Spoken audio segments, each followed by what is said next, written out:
علامہ اقبال نہ صرف شاعر تھے بلکہ مصنف، سیاستداں اور فلسفی بھی تھے۔ اس لیے علامہ اقبال کی شاعری میں صرف عاشقانہ واردات کا بیان نہیں بلکہ اسلامی تعلیمات اور حکیمانہ تصورات کا اظہار بھی ہے۔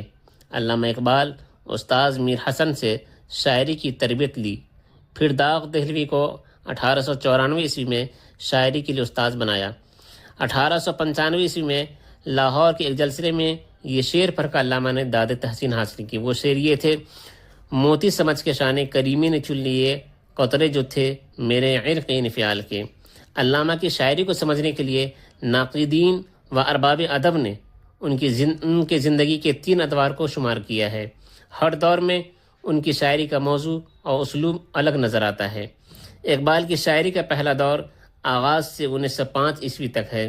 اس دور میں علامہ نے نظموں کے ساتھ غزلیں بھی تحریر کی اور اس پر داغ دہلوی کا اثر زیادہ ہے۔ حب الوطنی پر مبنی جذبات کا اثر بھی گہرا ہے۔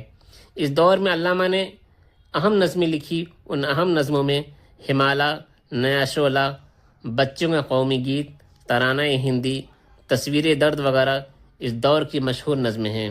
بقیہ اگلی ویڈیو میں ملاحظہ کریں۔